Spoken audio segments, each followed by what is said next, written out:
This news update is brought to you by... Say hello to Carol. Carol talks for a living, from morning till night. So she relies on Flo's crystal clear home phone service brought to her through Flo's 100% fiber to the home network. It keeps her in the know, and because she bundles her mobile broadband and TV services, she enjoys huge savings, so she can enjoy much more for much less. So visit any Flo retail outlet, call 1-800-804-2994, or visit discoverflow.co to find out more. One-of-a-kind connection. This is how we flow.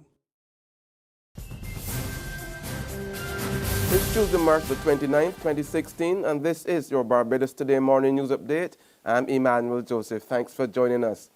In our top story, the Friendly Stewart administration is about to ask Parliament to enact legislation with harsh penalties for anyone convicted of smuggling migrants into Barbados. A bill to amend the Immigration Act with penalties ranging from $1.5 million in fines or 15 years behind bars to $2 million or 25 years in jail is on the order paper to be debated when the House of Assembly resumes sitting on April 19th. The bill also makes provision for the seizure and forfeiture of any vessel used in the smuggling, as well as the confiscation of any property obtained during the crime, whether or not it is located in Barbados. The Oistins Fish Festival was marred yesterday by the death of a swimmer who was taking part in one of its events. Police are probing the circumstances surrounding the unnatural death of 74-year-old Evans Lloyd Downs, who was part of the Dolphins Miami Beach Swim Club. Downs, formerly of Mahogany Circle Union in St. Philip, died on Welch's Beach on the outskirts of Oistins Christ Church after being brought to shore alive by colleagues who heard him complaining of not feeling well while swimming. He was unresponsive once on the beach and pronounced dead at the scene. All is not well at the Grantley Adams International Airport, and that's the word from Deputy General Secretary of the Barbados Workers Union, Dwayne Paul. Paul told Barbados Today the union will therefore be meeting in emergency session this afternoon at 5 o'clock at Solidarity House with all committees of management of its divisions at the airport to discuss certain crucial issues which must be resolved without delay. Paul declined to make the issues public until after the meeting. In sports now, Barbadian Jonathan Jones destroyed the boys on the 18 field yesterday by taking the Carifta Games 800 meters title with a new meet record of 149.88. The 16-year-old Belgian athlete shaved off almost 3 seconds from the previous meet record of 151.79 set by his compatriot Gerard Mason. Let's watch that fantastic run by Jones. Cleanly this time. And again, 8 competitors in this one. We have the 2 Barbadian, the Jamaican, as we see Anthony Cox from Jamaica taken out very quickly. So too is Ken Reyes from Turks and Caicos. From Trinidad and Tobago is Jaden St. Louis. Jonathan Jones some distance behind at this point in time, but it is from Jamaica, Anthony Cox, and from the Turks and Caicos Island, Ken Reyes. So it's Cox and Reyes. Then we have from Trinidad and Tobago, Jaden St. Louis, and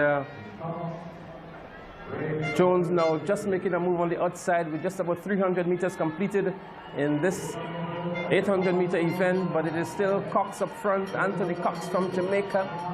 Now we see Jonathan Jones making a move just after the first 400 meters, I think 53.0. Yes, on the flash clock here for the first lap. Pretty quick indeed, eh? And he is being pushed by Cox, so we could see a fairly fast race here. And that is Jonathan Jones from Barbados in front, Cox from Jamaica in second. Then we have Lidji Mabia from Guadeloupe in third.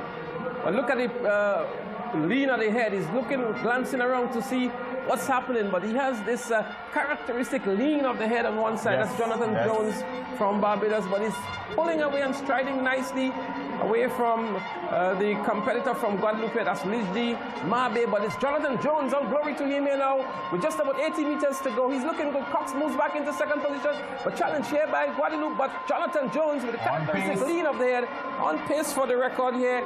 Let's see what will happen here. Jonathan Jones of Barbados wins it now, and that should be a new record. 149.90. It's just about 149 on the flash time.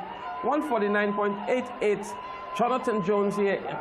A great run indeed from him, Terry. There's regional and international news after this short break. Secure your future, be financially strong. Since 1983, we have been there for you. A smart range of products, great tax benefits. We're the solution to your hopes and your dreams. The Barbados Workers Union, Cooperative Credit Union. The Barbados Workers Union, Cooperative Credit Union. Humble beginnings to smart loans, smart savings. Save smart and borrow smarter, that's the move for me. Stability, prosperity, we're the solution to your hopes and your dreams. The Barbados Workers Union, Cooperative Credit Union. The Barbados Workers Union, Cooperative Credit Union. Turning now to news from the region, former Cuban President Fidel Castro has blasted Barack Obama's historic trip to the island last week. In a full-page column titled Brother Obama, published in the Cuban Communist Party newspaper Granma, the former Cuban president rejected Obama's visit and words of reconciliation. "We don't need the empire to give us anything," Castro wrote, referring to the United States in his acidly critical and rambling column. In 2008, Fidel Castro turned power over to his brother Raul following a mystery intestinal illness that nearly killed him.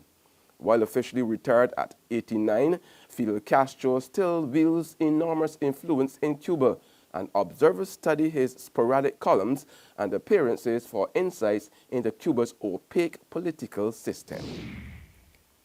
On the international scene now, the U.S. capital Washington was closed down yesterday afternoon after police shot a Tennessee man who had pulled out a gun at the Capitol Visitor Center. The details in this CNN report. A chaotic scene in the heart of Washington as visitors to the U.S. Capitol run for shelter. We heard, get out, there's an active shooter. And so we all ran out, went around the side of the building. Police escorted us up the building. It's the most stressful experience I've ever had in my life. The incident sparked by a lone gunman who set off the metal detector as he entered the Capitol Visitor Center.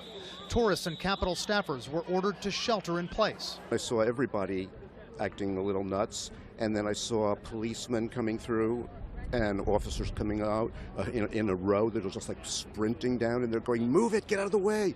And then I figured something's going on. A female bystander was wounded by shrapnel. An adult male subject entered the north screening facility of the Capitol Visitor Center. During routine administrative screening, the individual drew what appeared to be a weapon and pointed it at officers. An officer fired and struck the suspect, who was subsequently treated by medical personnel. The suspect was taken into custody and transported to the hospital for treatment. Capitol Police say the suspect acted alone and was known to authorities as a frequent Capitol grounds visitor. This comes as tourists from around the country have flocked to D.C. during the popular spring season. With the updates, they gave us, updates, and they were very congenial to us, very hospitable, and made us feel safe.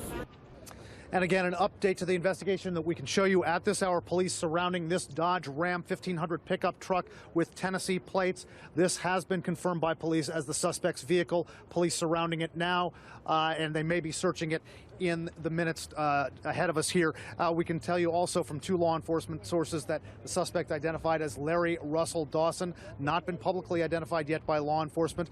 And finally, the governor of the U.S. state of Georgia has vetoed a religious freedom bill after facing pressure from business interests. The bill would have allowed faith-based organizations to refuse service to gay and transgender people. Disney, the National Football League, Coca-Cola, and others threatened to pull business out of the state. The veto comes as other U.S. states enacted similar laws that limit gay rights. And that's news and sports. However, you can join us again this afternoon for more. Until then, remember to log on to www.barbadostoday.bb, subscribe to our e-paper, email updates, or like us on Facebook. You can also catch us on Izumi Media in bus terminals or screenplay at supermarkets and gas stations near you. Also tune in to Channel 99 on Flow TV and to Mix 96.9 FM to get all the latest news and sports. I'm Emmanuel Joseph. Have a fantastic day.